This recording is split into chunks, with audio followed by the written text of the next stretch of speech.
hatta yadnuna minal ardi, Nabi tidak mengangkat pakaiannya sampai Nabi benar-benar tidak terlihat, hatta yuqrabu minha muhafazatun ala tasatturi wahtirajan an kasbil aurat, sampai Nabi benar-benar berada di dalam tempat yang tertutup dan tidak mengangkatnya pakaian sebelum masuk, jangan sampai kasbil aurat, tersingkapnya aurat.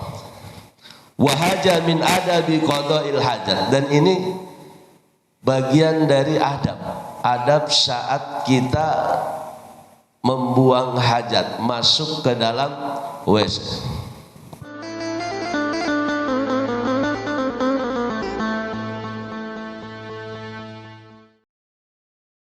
Assalamualaikum warahmatullahi wabarakatuh.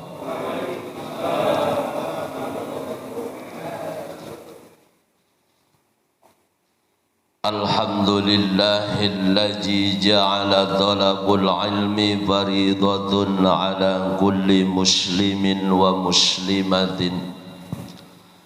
Ashhadu an la ilaha illallahul malikul haqqul mubin wa ashhadu anna muhammadan abduhu wa rasuluh arsalahu rahmatan lil alamin.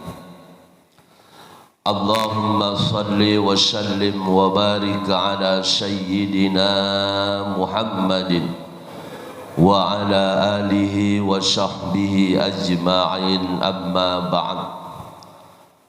Qalu subhanaka la ilma lana illa ma 'allamtana innaka antal alimul hakim. Yang saya hormati Ketua DKM Masjid At-Taqwa Bapak Haji Burhanuddin beserta segenap jajaran pengurus. Yang saya hormati guru kita bersama Ustadz Herlan Taufik, Ustadz Ahmad Sopyani, dan juga seluruh jamaah yang insya Allah kita sama-sama dimuliakan oleh Allah Subhanahu wa Ta'ala. Bersyukur kepada Allah Subhanahu wa Ta'ala pada malam hari ini kita bisa berjumpa kembali di majlis yang mulia ini dalam rangka thalabul ilmi dan juga silaturahmi. Mudah-mudahan kita semua mendapatkan ridha dan berkah dari Allah Subhanahu wa Ta'ala. Salawat dan salam semoga tercurah dan terlimpah kepada baginda Nabi besar Muhammad sallallahu alaihi wasallam beserta segenap keluarga dan juga para sahabat-sahabatnya. Marilah kita sama-sama mengawali kajian kita dengan pembacaan Ummul Quran atau suratul Fatihah. Mudah-mudahan dengan karamah ta'lim ini Allah anugerahkan kita ilmu yang bermanfaat. Allah berikan kita kesehatan lahir dan batin. Allah anugerahkan rezeki yang berkah dan berlimpah serta keturunan yang salih dan salihah. Semua urusan dunia dan akhirat kita diberikan mudah oleh Allah Subhanahu wa Ta'ala. Puncaknya kita mohon kepada Allah, mudah-mudahan kita semuanya kelak diwafatkan dalam keadaan husnul khatimah. Ala hadhihi niyyah wa ala kulli niyatin salihah. Al-Fatihah. A'udzu billahi minasy syaithanir rajim. Bismillahirrahmanirrahim. Alhamdulillahi rabbil alamin arrahmanir rahim maliki yaumiddin. Iyyaka na'budu wa iyyaka nasta'in ihdinas siratal mustaqim. Shiratal ladzina an'amta 'alaihim ghairil maghdubi 'alaihim waladdallin.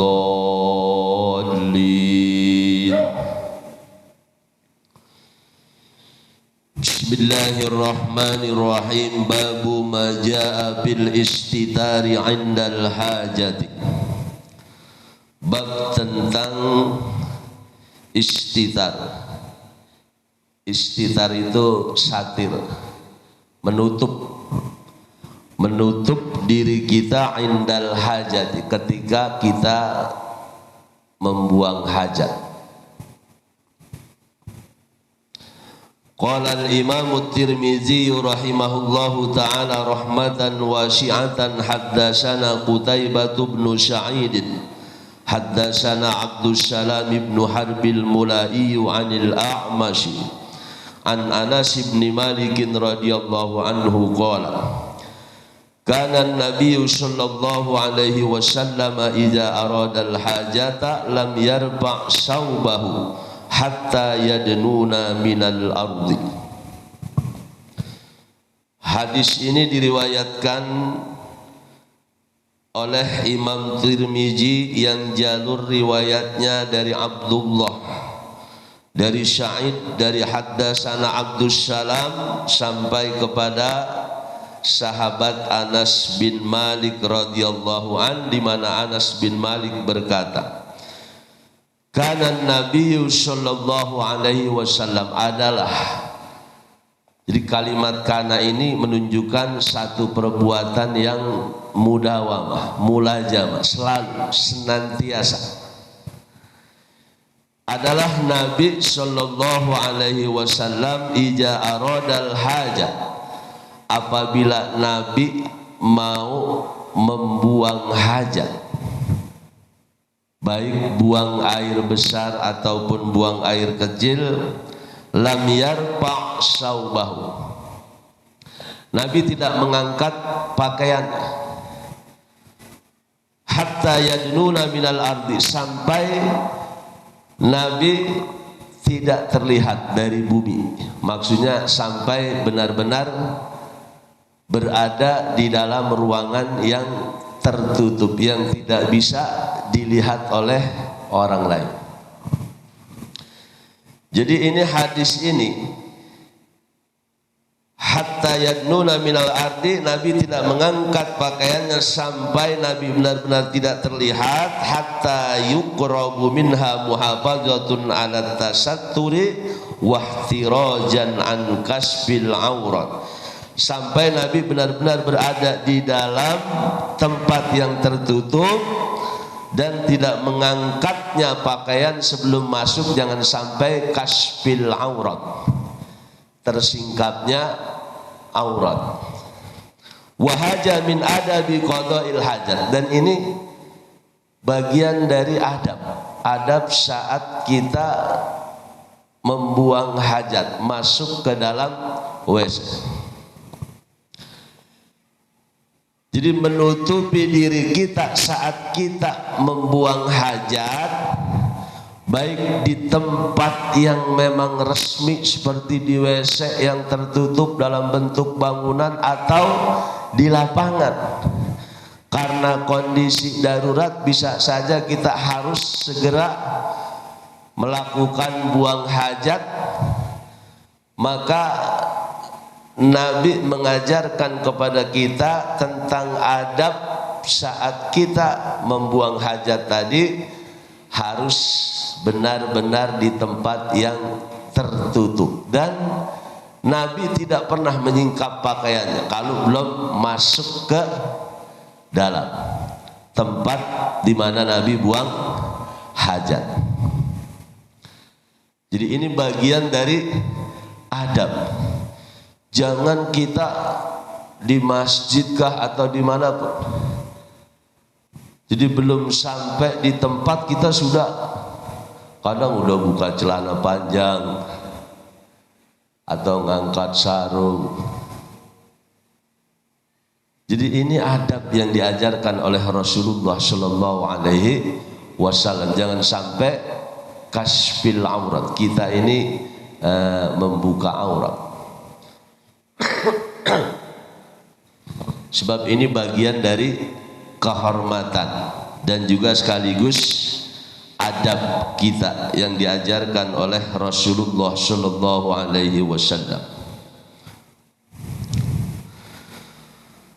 Wa haddatsana Muhammad bin Abi Umar al-Makki haddatsana Sufyan bin Uyainah an Ma'mar an Yahya bin Abi Katsirin an Abdullah bin Abi Qatadah an abihi anna an-nabiy sallallahu alaihi wasallam naha ayyamassar rajulu jakarahu biyaminihi.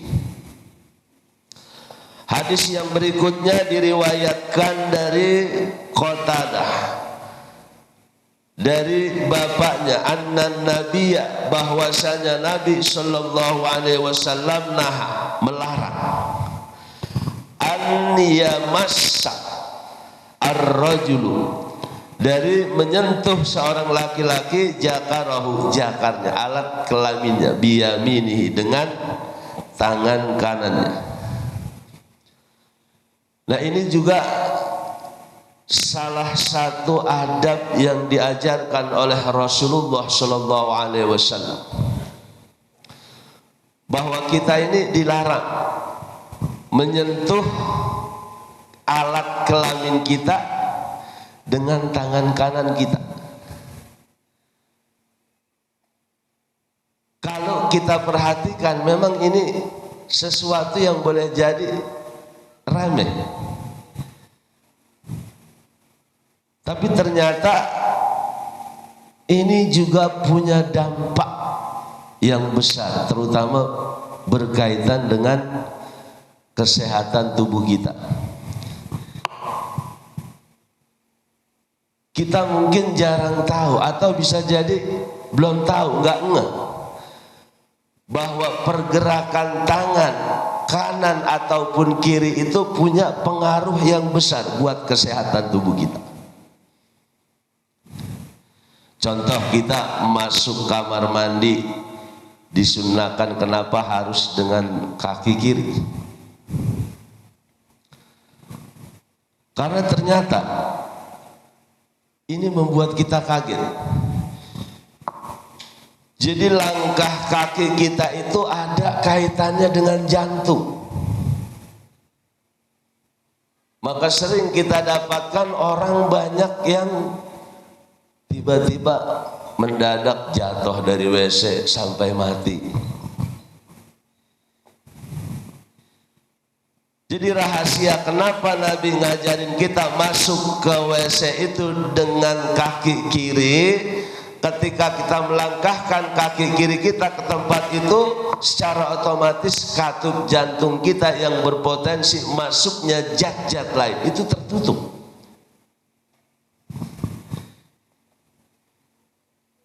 Ini kita baru ngebahas. Sebab yang namanya WC, yang namanya sumur, itu kan tempat yang kotor, yang boleh jadi dan sangat mungkin banyak bakteri, virus yang tiba-tiba bisa saja masuk seketika tanpa kita sadari. Jadi ketika kita melangkahkan kaki kiri kita, itu ternyata ada satu katup jantung yang tertutup untuk mencegah masuknya virus atau bakteri. Ini saya juga baru ngeh. Tanya dokter. Kalau kurang yakin, tanya dokter yang lebih tahu. Jadi apa yang diketahui boleh jadi baru sekarang dalam ilmu pengetahuan dunia medis, ternyata itu oleh Islam dari 15 abad yang lampau itu sudah dikasih isyarat rahasia mengenai kesehatan kita, hidup kita. Itulah kenapa Nabi Shallallahu Alaihi Wasallam mengajarkan kita saat kita masuk ke WC dengan kaki kiri, keluar dengan kaki kanan. Bahkan kalau dirinci saat di WC duduknya bagaimana, apakah lebih mengganjal ke kiri atau ke kanan, dalam rangka membantu memudahkan keluarnya kotoran. Itu kalau dalam kajian ilmu fikih dijelasin sampai terperinci, termasuk kita disunahkan nutup kepala. Itu juga ada kaitannya dengan kesehatan. Jadi disunahkan kita saat berada di WC itu pakai tutup kepala. Nongkrongnya bagaimana, seperti apa, di samping bersentuhan dengan kesehatan itu juga dalam rangka memudahkan mengeluarkan najis yang akan kita buang. Jadi begitu hebatnya ajaran Islam, sampai urusan model kayak gitu itu diajarin, yang hal ini tidak didapatkan di dalam agama-agama lain. Nah, termasuk larangan Nabi kepada kita untuk tidak menyentuh kelamin kita dengan tangan kanan. Di samping ini dalam rangka memenuhi adab, ini juga ada keterkaitan dengan kesehatan. Yang jelas begini, apapun yang dilakukan Nabi, karena memang semua gerak, langkah, ucapan Nabi itu memang tuntunan Allah, itu pasti ada hikmahnya. Pasti. Jadi kalau Allah lewat lisan Nabi yang mulia memerintahkan atau melarang sesuatu dan itu kita lakukan, pasti akan ada akibat yang baik atau akibat yang buruk. Kenapa? Nabi itu semuanya kan memang dituntun oleh Allah Subhanahu wa ta'ala. Sampai ucapannya wa ma yantiqu 'anil hawa in huwa illa wahyu yuha. Bicaranya Nabi aja enggak asal keluar. Jadi semuanya memang dituntun oleh Allah Subhanahu wa ta'ala.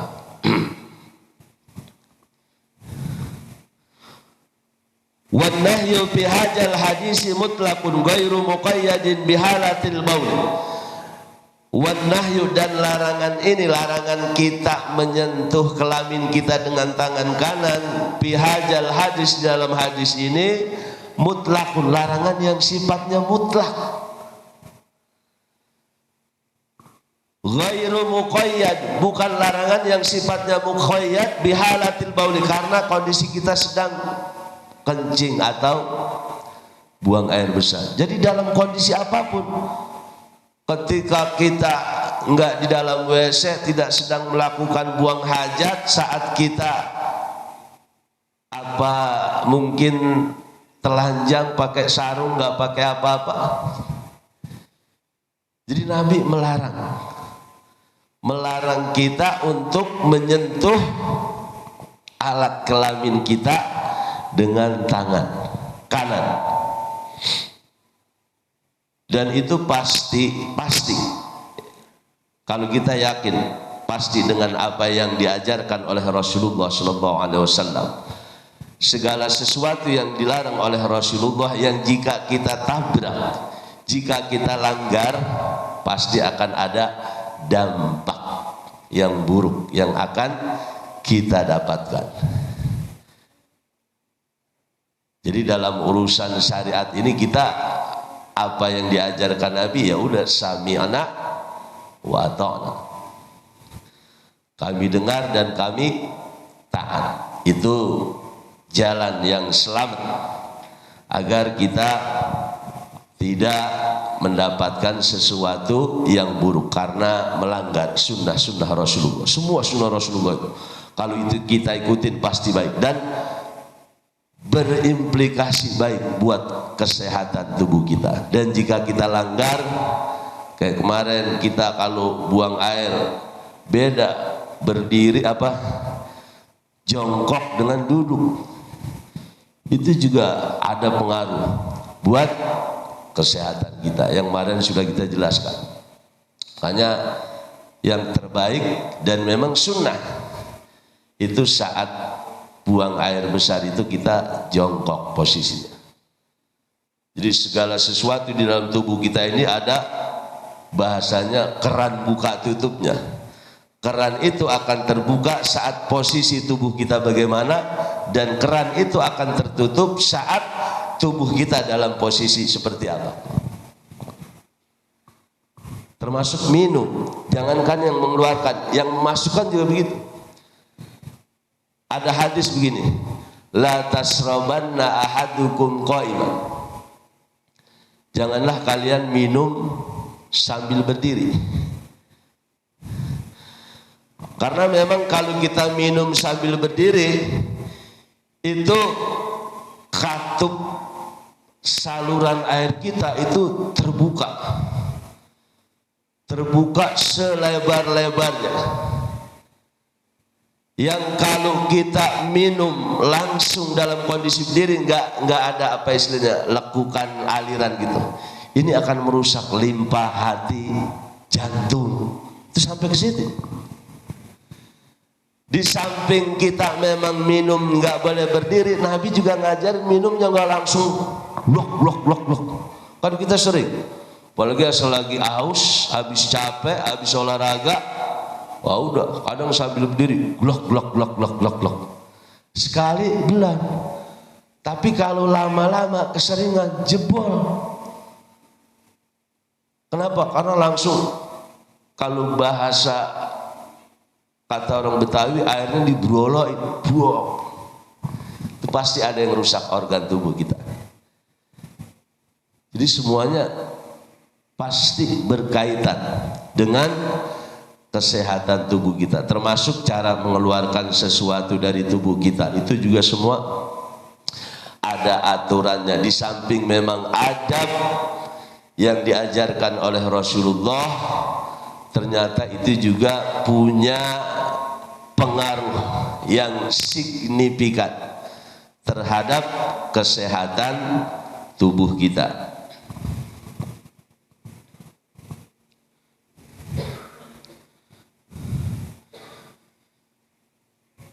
Babul istinja'i bil hijarah, bab tentang istinja.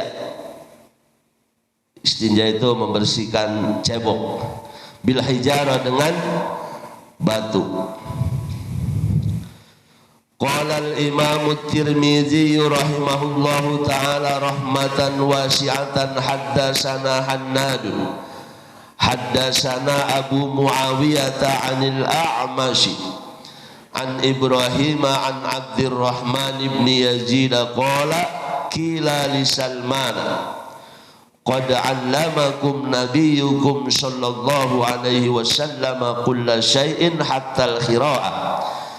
Faqala Salmanu ajal nahana an nastaqbilal qiblata bi ghaitin aw baulin wa an nastanjiya bil yamin aw ay yastanjiya ahaduna bi aqalli min salasati ahjarin aw nastanjiya bi raji'in aw bi 'azmin.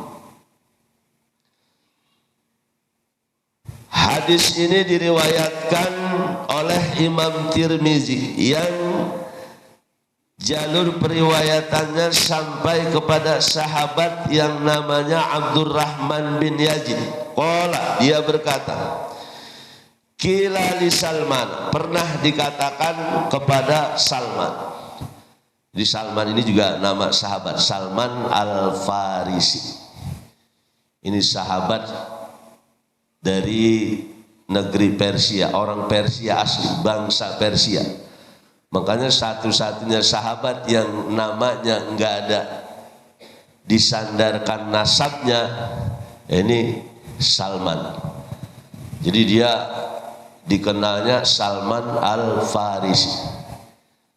Farisi itu orang Persia, emang asli orang Persia. Dan dia ini masuk Islamnya unik juga. Dia mengembara dari Madinah ke Mekah mencari Rasulullah sallallahu alaihi wasallam. Sebelum bertemu Rasulullah, dia menyelidiki lewat orang-orang terdekat tentang sosok Rasulullah sallallahu alaihi wasallam. Sampai kemudian dia hampir dibunuh di Mekah, lalu balik lagi ke Madinah, dan ketika Nabi hijrah baru Salman Al-Farisi ini bertemu dengan Rasulullah sallallahu alaihi wasallam. Dan dia orang yang pertama ngelihat datangnya Rasulullah ketika hijrah, karena saat itu dia sedang berada di atas pohon kurma. Dia melihat ada dua sosok orang datang, yaitu Rasulullah dan Abu Bakar As-Siddiq. Kemudian dia menyeru kepada orang-orang sampai kemudian orang-orang Madinah ini berbondong-bondong menyambut Nabi. Ini Salman Al-Farisi. Pernah dikatakan kepada Salman Al-Farisi, qad 'allamakum nabiyyukum sallallahu alaihi wasallam kulla syai'in hatta al-hira'ah. Qad 'allamakum, sungguh telah mengajarkan kalian, nabiyyukum, nabi kamu, nabi kalian sallallahu alaihi wasallam kulla syai'in, tentang segala sesuatu, hatta al-khira'ata, sampai kepada khira'ah. Khira'ah itu burung. Ini maksudnya apa? Jadi ada orang nanya, ngomong ke sahabat Salman Al-Farisi, wahai Salman, sesungguhnya Nabi kalian, Nabi Muhammad sallallahu alaihi wasallam telah mengajarkan tentang segala sesuatu yang berkaitan dengan hidup ini. Hatta al-hira'ah, sampai kepada urusan seekor burung. Artinya tidaklah ketika seekor burung terbang mengepakkan sayapnya, melainkan semuanya dijelaskan di dalam Islam oleh Rasulullah sallallahu alaihi wasallam. Artinya apa? Enggak ada sesuatu yang luput dari ajaran Islam. Jadi ini bahasa majazi. Tidak ada sesuatu pun yang luput dari ajaran Islam. Semua sisi kehidupan manusia pasti dijelaskan, diatur oleh sebuah sistem yang berasal dari aturan Allah Subhanahu wa ta'ala. Jadi ini bahasa keren ya hadis. Sungguh Nabi kalian telah mengajarkan segala sesuatu sampai urusan seekor burung.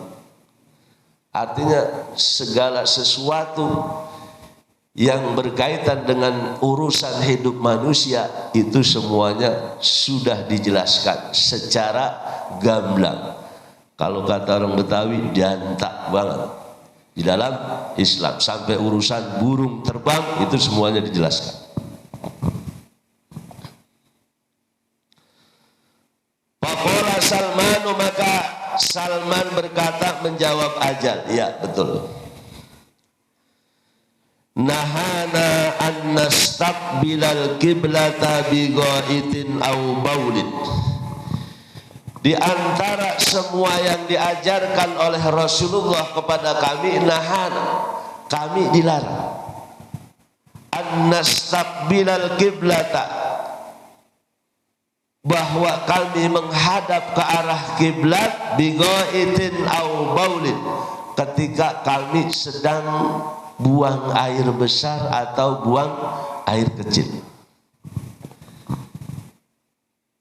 Begitu lengkapnya Islam mengajarkan sisi-sisi kehidupan yang digambarkan sampai ketika seekor burung terbang mengepakkan sayapnya. Di antara semuanya itu Nabi mengajarkan kita, melarang kita saat kita buang hajat, baik itu buang air besar ataupun buang air kecil, jangan menghadap kiblat. Au mustadbiruha, kemarin lebih lengkap lagi, atau membelakanginya. Kalimat ini dipahami oleh Imam Syafi'i dalam segala kondisi. Artinya baik berada di tempat yang tertutup ataupun di tempat yang tidak tertutup.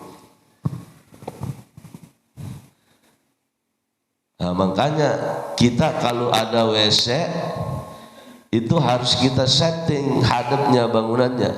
Jadi harus menghadap ghairi kiblat atau mustadbiriha.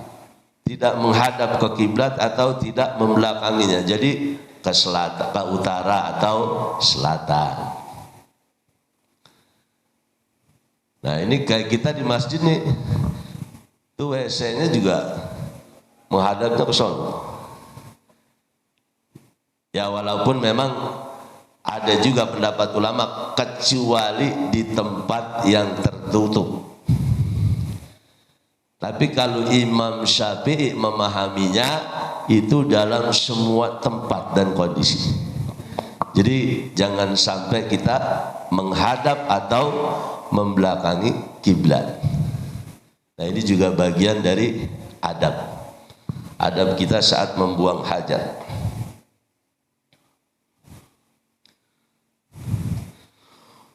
Wa annastanjiya bil yamini, dan melarang juga kita istinja.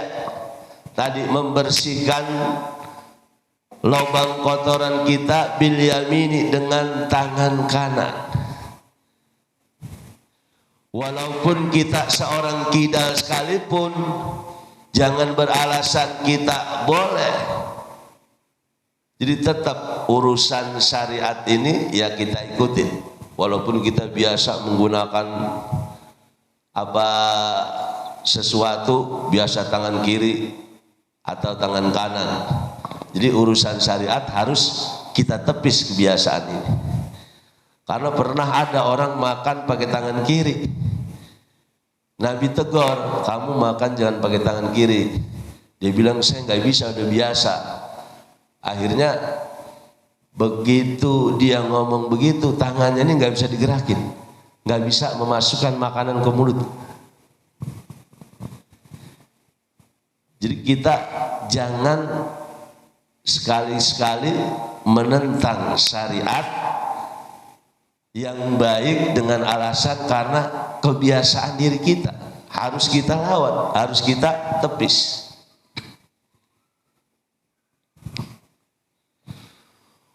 Wa ayyastanjiya ahaduna bi aqalli min salasati ahjar. Dan juga Nabi melarang kami istinja bi aqalli min salasati ahjarin, dengan batu yang kurang dari 3 batu. Jadi dulu Nabi dan para sahabat, karena memang di sana itu air nggak kayak kita, sulit. Jadi dalam kondisi-kondisi tertentu mereka melakukan istinja ini dengan batu. Jadi batu yang menjadi syarat bolehnya orang istinja itu harus 3 batu. Walaupun ada bahasan boleh 1 batu, yang penting ada 3 sisi. Ya pokoknya untuk mencapai standar kebersihan saat kita istinja dengan batu, itu sunnahnya dengan 3 buah batu.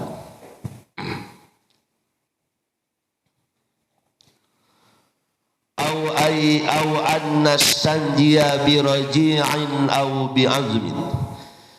Atau Nabi juga melarang kami istinja bi raji'in, dengan kotoran, au bi azmin, atau dengan tulang. Jadi nggak boleh kita beristinja membersihkan najis kita dengan najis lagi, walaupun itu najis itu udah kering. Kan banyak sesuatu najis yang sudah kering dianggap bisa membersihkan sesuatu. Nah, ini nggak boleh. Jadi jangan membersihkan najis itu dengan najis lagi. Au bi azmin, atau dengan tulang. Kenapa? Jadi ada penjelasan fa innahu jada, karena itu tulang itu makanan saudaramu. Dijelaskan lagi yang dimaksud saudaramu itu adalah al-jin. Jadi tulang ini makanan para jin. Jadi jangan sampai ini makanan saudara kita. Ini bahasa hadis, yaitu jin. Karena memang wa ma khalaqtul jinna wal insa. Dan gak semua jin itu apa musuh atau kafir, tapi ada jin juga yang beriman, yang muslim. Paling kalau kita baca Al-Quran surat Al-Jin. Jadi diharamkan kita, dilarang kita beristinja dengan tadi kotoran, karena memang itu adalah sesuatu yang najis. Dan juga dilarang kita beristinja dengan tulang, karena tulang ini merupakan makanan dari para jin. Sekarang logikanya begini, kita biasa makan apa nih, makanan favorit kita. Tiba-tiba makanan kita ini dibuat nyosot, bersihin najis. Kan kita pasti apa? Ya ada ketersinggungan, walaupun itu bukan hak kita, bukan punya kita. Tapi kan itu makanan. Nah, sampai sedemikian rupa Rasulullah mengajarkan akhlak, adab kepada kita, termasuk saat kita sedang buang hajat.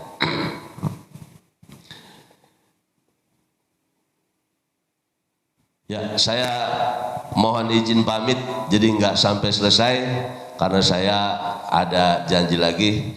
Ya, mungkin sementara sampai di sini dulu.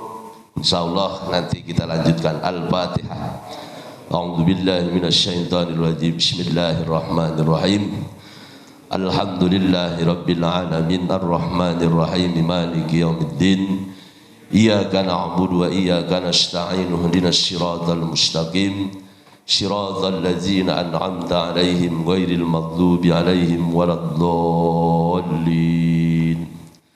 Astaghfirullahal azim wa lakal hamdu ya ma'bud. Bismillahirrahmanirrahim. Alhamdulillahi rabbil alamin hamdan na'imin hamdan syakirin hamdan katsiran yuwafi ni'amahu wa yukafi mazidah. Ya Rabbana lakal hamdu wa lakal syukru wa lakal mulku wa lakal ridha kama yanbaghi li jalali wajhikal karim wa 'azimi sultanik.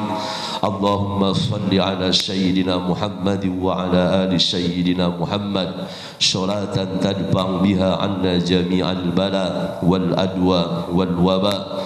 Allahumma inna nas'aluka ilman nafi'an wa nas'aluka rizqan wasi'an wa nas'aluka amalan mutaqabbalan. Rabbana atina min ladunka rahmah wa hayyi lana min amrina rasyada. Allahumma aslih jata bainina, Allahumma alif baina qulubina. Allahumma inna na'udzubika minal barasi wal jununi wal jujami wa min syai'il asqam. Allahumma lakal hamdu wa ilaikal mustaka wa antal musta'an wa la hawla wa la quwwata illa billahil aliyyil azim. Rabbana atina fid dunya hasanah wa bil akhirati hasanatan wa qina adzaban nar. Wa sallallahu ala sayyidina Muhammadin wa ala alihi wa sahbihi wa sallam. Walhamdulillahi rabbil alamin. Wassalamu alaikum warahmatullahi wabarakatuh.